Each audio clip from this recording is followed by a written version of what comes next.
लोग कहते हैं कि मौका किस्मत वालों को मिलता है, लेकिन मेरा मानना तो ये है, किस्मत वाला वो है जो मौके का सही फ़ायदा उठाना जानता है। और जब मौका मिल जाए तो उस मौके का इस्तेमाल कैसे करना है, आगे इस वीडियो में देखिए। ये वीडियो आपकी ज़िंदगी की कुछ समस्याओं से भी रिलेटेड है, तो आप इस वीडियो को ज़रूर देखें ताकि आप कुछ गलतियाँ करने से पहले उन गलतियों को सुधार सको। तो मैं आपको एक कहानी सुनाता हूँ जो बहुत ही प्रेरणादायक है। ये कहानी है एक अमीर बाप और उसके बेटे की, जो बहुत ही ज़्यादा निकम्मा है। लेकिन उसके पिता पूरी कोशिश करते हैं कि मेरा बेटा मेरी ज़िंदगी रहते किसी लायक हो जाए, कम से कम वो मेरा ही बिजनेस संभाल ले ताकि मैं चैन से मर सकूं। लेकिन उसका बेटा कामकाज के आसपास भी नहीं भटकता था। उसके बेटे ने उससे कई बार पैसे मांगे बिजनेस स्टार्ट करने के लिए, लेकिन उसने उन पैसों को अपने दोस्तों के साथ पार्टियों में खर्च कर दिए, अय्याशियों में उड़ा दिए। और इस बात से उसके पिता हर बार दुखी हो जाते थे। लेकिन इस बार जो हुआ वो बहुत गलत हुआ। लेकिन पिता होने के नाते उसने एक बार अपने बेटे को फिर से समझाया कि बेटा, वक्त की अहमियत समझो, क्योंकि जब वक्त समझाएगा ना तो तुम समझना चाहोगे फिर भी नहीं समझ पाओगे। फिर वो कुछ दिनों तक सही था, चुप रहा, शांत रहा, एकदम अच्छे स्वभाव का था। लेकिन उसके दोस्तों ने उसे फिर उन्हीं रास्तों पे खड़ा कर दिया। और इस बार तो उसके पिता ने उसको बहुत अच्छे से सबक सिखाने का सोचा। तो वह अपने गुरु के पास जाता है और अपनी सारी समस्याएं बताता है। और फिर गुरु ने सोच विचार करके एक समाधान बताया। फिर उस पिता ने बिल्कुल वैसा ही किया। उसने अपने वकील को बुलाया और अपने पार्टनर्स को भी। वकील को और अपने पार्टनर्स को अपनी सारी बातें समझाकर अपने बेटे से मिलने जाता है। पहले तो अपने बेटे को वहाँ लोगों के सामने जलील करता है और फिर घर लेके आता है।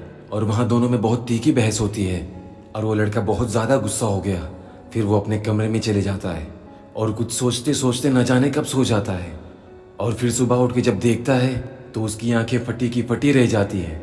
वो देखता है कि लोग उसे घर का सारा सामान घर से बाहर निकाल रहे हैं और वो जाके उनको रोकता है, उनको चिल्लाता है, लेकिन वो लोग सुनते नहीं हैं, वो लोग मानते ही नहीं हैं। और वहाँ पे उसके पापा का वकील आया तो वो जाकर उस वकील से पूछता है, अंकल ये सब क्या हो रहा है, ये लोग घर का सामान कहाँ लेके जा रहे हैं। तो वकील बताता है कि तुम्हारे पिता ने सब कुछ बेच दिया और ये शहर छोड़कर चले गए। लड़के ने पूछा कहाँ, तो वकील ने बताया मुझे नहीं पता। और फिर वो बोलने लगा, मुझे किसके सहारे छोड़ गए हैं। वकील बोलता है तुम अपने पापा से दूर रहना चाहते थे तो वो चले गए। लड़का फिर बोलता है कि अंकल आप मजाक कर रहे हैं ना। तो वकील बोलता है कि तुमको लग रहा है मैं मजाक कर रहा हूँ। तो लड़का वहाँ से निराश होकर जाने लगता है। तो वकील उस लड़के को बुलाता है, बोलता है परेशान मत हो, तुम्हारे पापा तुम्हारे लिए कुछ पैसा भी छोड़ गए। वो पूछता है कितना, तो वकील बताता है 1 लाख रुपए। तो लड़का बोलता है मैं 1 लाख रुपयों का क्या करूँगा, इससे मेरा कुछ नहीं होने वाला है। तो वकील बोलता है जानते हो बेटा, जब तुम्हारे पिता इस शहर में आए थे ना तो उनके पास सर छुपाने के लिए छत भी नहीं थी। अब वो लड़का परेशान होकर अपने दोस्तों के पास जाता है, लेकिन उसके दोस्त उसे फटकार देते हैं। उसकी मदद करने के लिए कोई भी तैयार नहीं हो रहा था। और जब वो सबसे कहकर और थक कर हार गया तो एक जगह जाकर बैठ गया। और वो सोचने लगा, जो मेरे दोस्त मेरे गलत या सही करने पे हंसते थे, मेरी तारीफ करते थे, आज वो मुझे फटकार रहे हैं, मुझसे बात करने को तैयार नहीं है।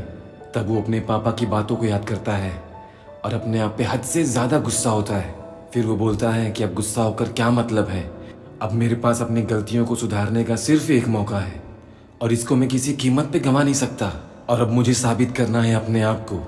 तो उसने डिमांड एंड सप्लाई का बिजनेस शुरू किया।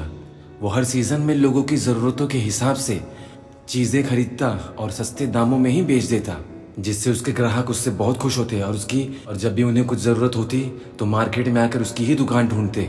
और उस लड़के की आमदनी कम हो रही थी मगर उसकी मार्केटिंग बहुत ज़्यादा हो गई थी। अब उसने कई लोगों को अपने काम पे रखा और कई दुकानें खोल दी और पहचान होने की वजह से हर एरिया में हर दुकान चलती थी, जिसकी वजह से एक छोटे कारोबारी से एक व्यापारी बना और एक व्यापारी से एक डीलर बना। लेकिन अभी भी उसके अंदर वो आग थी, बुझी नहीं थी और उसने अभी भी दिन रात अपनी जान लगा दी। इतनी मेहनत की कि एक दिन आगे चल के वो एक बड़ा बिजनेसमैन बन ही गया। और अब जाके उसकी आग बुझाने का वक्त आया था।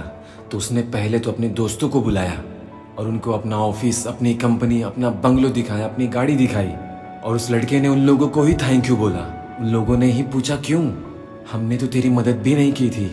तो लड़का बोलता है कि बस उसी मदद ना करने की वजह से तो मेरे अंदर इतना गुस्सा था, बस उसी गुस्से की वजह से आज मैं इस मकाम पे पहुंचा हूँ। और फिर अचानक उसके पापा उसके ऑफिस में आ गए और उस लड़के ने बोला, पापा आप कब आए? तो उसके पापा ने बोला, बेटा मैं कभी गया ही नहीं था, मैं हमेशा यहीं था तुम्हारे पास। तो उस लड़के ने बोला, तो पापा वो सब क्या था? तो उसके पिता ने बोला, वो सब मेरा प्लान था बेटा, तुम्हें इस काबिल बनाने के लिए, इन लोगों की शक्ल दिखाने के लिए, असलियत दिखाने के लिए। फिर वो लड़का रोने लगता है और अपने पापा से गले लग के माफ़ी मांगने लगता है। तो दोस्तों, आपको ये कहानी कैसी लगी आप लोग कमेंट करके ज़रूर बताएं। और इस कहानी से हमें ये सीख मिलती है कि आप ज़िंदगी में गलती करो तो उसको पहले नहीं आखिरी समझ के करो। और ठीक उसी तरह ज़िंदगी में जब मौका मिले ना, तो उसे पहला नहीं ज़िंदगी का आखिरी मौका समझ के अपनी सारी मेहनत निचोड़ दो। फिर मैं गारंटी के साथ कहता हूँ, वो भी सीना ठोक के, तुम्हें कामयाब होने से तुम खुद भी नहीं रोक पाओगे। तुम जिस फील्ड में भी हो, अपने फील्ड के बाप बन जाओगे।